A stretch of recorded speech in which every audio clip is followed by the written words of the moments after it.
Тэртээ холын холд цас мөсөнд дарагдсан үсгэлэнд хөвөл хэмээх хот оршин байх бөгөөд ард иргэд нь аз жаргал баяр баясгалаар дүүрэн амьдарцгаана. Хотын оршин суугчид нь цул сарын баярыг угтаж бүтэн сарын өмнөөс бэлдэж эхэлцгээх ба шинэ он гарахыг тэсэн ядан хүлээцгээх аж. Харин хотын хажуу хундах уулын агууд амьдарч буй гэрэмчийн хувьд бол бүх зүйл тэс ондоо байх ба цул сарын баяр бол түүний хувьд ард дарсан зүүд мэт санагдана. Гэрэмчийн хувьд Макс хэмэх нохотойгоо цуг амьдрах ба түүний үнэнч туслах бас цорын ганц найзан дээр юм. Гэрэмч цул сарын баярт маш дургүй нэгэн бөгөөд яагаад тийм болсныг хинч мэддэггүй юм. Иймдээч тэрээр жил бүрийн 12 сард байнга гониглонгуй мөн бухимдалтай байдаг билээ. Ийхүү гэрэмчийн бас нэгэн уйтгартай өглөө эхэлж Макстай цуг өглөөний цайгаа уух гэсэн боловч хоол хүнс нь дууссан байв. Гэрэмч хэрэгээр цул сарын баяр дуустал сарын хугацаанд хангалттай хүрэлцгүйч хэмжээний хүнс цуглуулсан боловч цул сарын баяр хэмээн хөөрөнд баясаж буй хотын иргэдээс болж маш их стрессцэндээ хит ихээр эцээр ийхүү түүний хүнс нь дуусчээ. Ингээд тэрээр хот руу явж хүнсээ цуглуулахаас өөр аргагүй төрөв. Хот руу ороход нь гудамжаар дүүрэн шинэ жилийн баярыг хүлээн өгжилтөн буй хүмүүс бас цул сарын чимэглэл гацуур мод гээд аасайгүй байв. Энэ бүхнийг үзэн яддаг гэрэмчийн хувьд тэсхийн аргагүй санагдана. Хөвөл хотод Синдилүү хэмээх нэгэн жаахан охин ээж болон ихэр хоёр дүүгийн хамт амьдран суудаг байв. Синдилүү хэдий жоохон ч гэлээ үнэхээр ухаантай охин юм. Тэрээр ээжийнхээ ажлын ачаалал болон ар гэрийн асуудлын улмаас стресстэж их л ядранга байгааг анзаарна. Тиймээс тэр өвлийн үгэнд цул сарын баярын бэлгээр ээжийг минь аз жаргалтай болгодог хэмээсэн захидлаа шууд нь чөдөхгөр яарн яваа энэ билээ. Ингэж явахдаа тэр гэрэнчийг санамсаргүй очиж мөргөснөөр түүнийг маш ихэд уурлуулав. Синдилүү Сантад зориулсан бичсэн захидлаа шууд нь чөдөхгөр яарн явахдаа ийм зүйл болсон талаар хэлээд уучлалт гуйхад гэрэнч бухимдуух нь Санта гэж хоосон зүйл гэж хэлснээр яваад өгөв. Түүнийг сонссон бяцхан Синдилүү санаалд нь хоцров. Гэрэнч харих замдаа Сэм хэмээх нэгэн залуутай таарах бөгөөд энэ жилийн зул сарыг өмнөх жилүүдээс 3 дахин өргөн дэлгэр тэмдэглэх болсныг түүнд хэлдэг. Шөнө болж гэрэл чимэглэлүүд асахад хот үнэхээр үзэсгэлэнтэй харагдана. Гэвч дэрэгдэх уулнаас гэрэнч энэ бүгдийг харан гониглон зогсов. Маргааш өдөр нь гэрэнч Макс хоёр шатар болон төгөлдөр гуур тоглож цагийг нөхцөөж байв. Гэтэл хаанаас ч маш их чимээ сонсогдоход гэрэнч гар нь харав. Өмнөх жилийн гацуураас 3 дахин том гацуурыг хотын голд чимхээр зөөрлөж байгаа нь тэр байв. Үдэш болоход хөвөл хотын оршин суугчид бүгд хотын төвдөө цуглацгаана өөрсдийн урлсан чимэглэлээр гацуураа чимцгээв. Түүнийг харсан гэрэмчийн уур маш ихэд хүрэх бөгөөд хотын голд зассан гацуурыг том цасан бөмбөлгөөр харваж сүйтгэхээр ажилдаа шулуутав. Яг энэ үед Синдилүү өөрийн сайн найз болох гүрүүбүртээр очино цул сарын шөнө Сантаг ирэхэд түүнтэй уулзаж ээжийг маань аз жаргалтай болгож өг гэж гуйх гэж байгаагаа түүнд хэлв. Ийхүү гацуурын гэрэл асаах мөч болоход гэрэнч маш том цасан бөмбөлөг харуухаар төлөвлөж байсан боловч бүтлгүйтэж өөрийгөө харваж орхив. Ингэснээр яг гацуурын дээр очих бөгөөд доош нь унахдаа эвлэн конопыг өөрөө гарч орхив. Бүтлгүйтсэн гэрэнч баяр дүүрэн хүмүүсийн дундуур алхаж явхад хөөрөн баясан гүйлдэх хүүхдүүдийг хараад түүний дотор нэг л бодол байнга эргэлдэнэ. Асрамжийн газар өнгөрүүлсэн гонигтай амьдралын дурсамжууд нь түүний нүдэнд тодхон харагдав. Цул сарын баяраар бусад хүүхдүүдийн баярлаж буйг цонхон дээрээ суун ганцаараа харж байсан мөчүүд. Түүнчлэн баярын үдэш ямар ч бэлэггүй, ямар ч гацуургүй, харанхуй хонглоор ганцаар явж байсан шөнүүдийн тухай бодлоод түүний зүрхийг урах шиг л санагдана. Хүүхэд байхад нь тохиолдож байсан тэр гонигт мөчүүдийг дахин мэдрэн гэхээс түүний зүрх зогсох шиг л болно. Гэнэт түүний толгойд маш хорон санаа орж ирэх бөгөөд хөвөлчүүдийн шинэ жилийг улгаалахаар зэхив.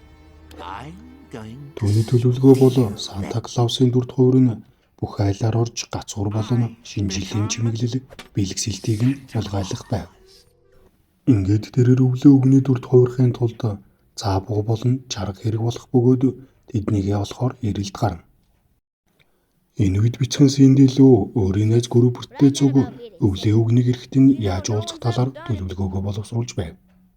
Ингээд Синди шөнжин сэрүүн байж түүнийг хүлээн гэхэд нь Гүрүбүрт унтчих юм бол бүх зүйл дуусна шүү дээ гэж хэлв. Эцэст нь тэд өөрсдийг нь өглөө сэрэх хүртэл Сантаг байлгахын тулд түүнд зориулан өрх бэлтгэхийн зүйтэй гэж бодов.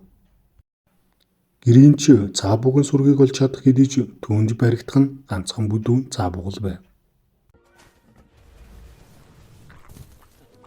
Юутай ч ажлын төлөвлөгөөний дагуу явж байгаад гэрийнч баяртай байх бөгөөд улмаар хотын захад байх Сэмийн гэрийн гаднаас чарга улгаалснаар бүх зүйл бэлэн болов.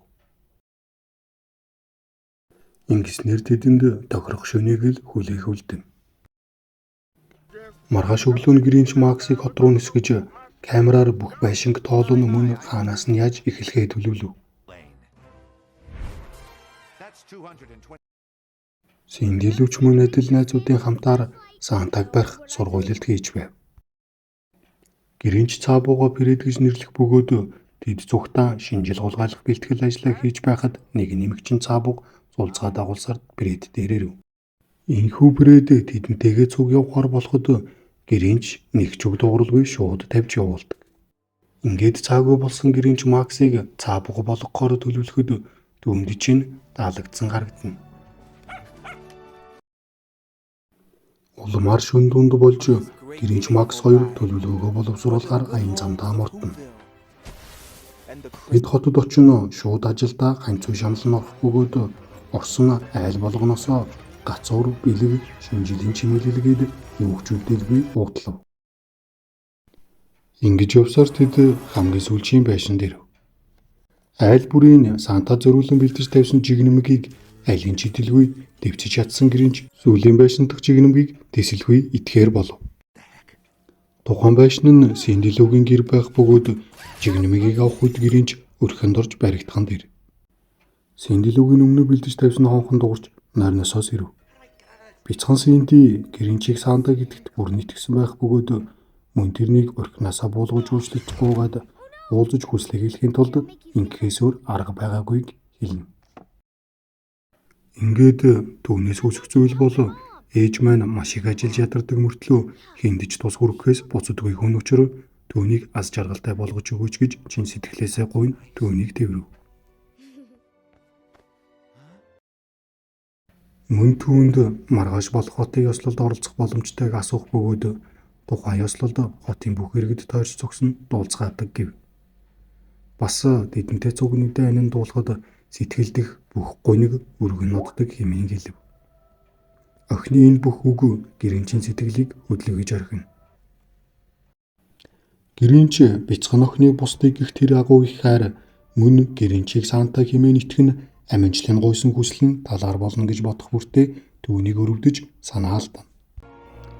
Улмаар өөр хаяарч өглөө болж хотын иргэд сэрхэд бүх бэлэг чимэглэл гацуургээд юу ч үгүй болсон байв. Хотын иргэд маш их сандралцгаах бөгөөд бүгдээрээ гониглохан дэр.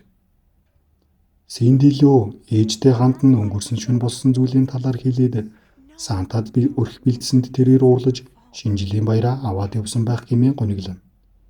Үүнийг нь сонссон ээж нь баяр бол авч өгж болдог зүйл биш, гагцхүү бидний зүрх сэтгэлд оршдог зүйл юм гэж хэлдэг. Яг энэ үед гэрийнч улгаалсан бэлгэнүүдээ уулын оройгоос шитгэхээр гарч ирсэн байв.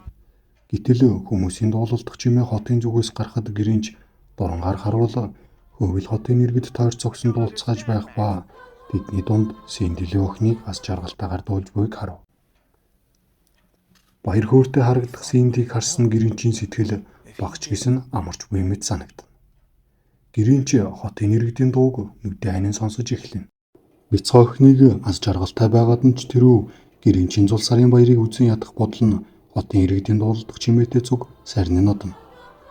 Ингээд гэрийнч бүх зүйл өөрийнх нь буруу байсныг ойлгоод уулнаас бууж өөндөө аз жаргалтайгаар дуулдах хөвөлчүүд дээр очино бэлгийг нь буцааж өгөхөөр шийднэ.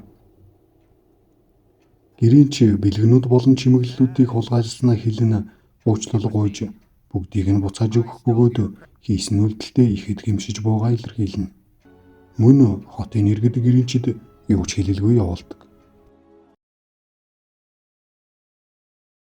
Энэхүү гэрийнч гэртээ очих ба маргаашин гэрийнчин гэрийн хаалгыг хэн нэгэн тогших бөгөөд онгойлгон харвал бяцхан Сэнди Лүү зогсож байв. Тэрээр гэрийнчийг гэртээ цуг баяр тэмдэглэхээр орхид нь гэрийнч бүх бэлгийг чинь хулгайлсан намайг яагаад баяр турж байгааг гайхан асуухад тэрээр зул сарын баяраар хинч ганцаараа байх ёсгүй гэж хэлв. Ингээд гэрийнч удаан бодсны эцэст очихоор болов. Тэд түүнийг маш халуун дотноор угтан авах бөгөөд насаараа ганцаардлыг мэдэрсэн гэрийнчид энэ бүхэн үнэхээр сайхан санагдах аж.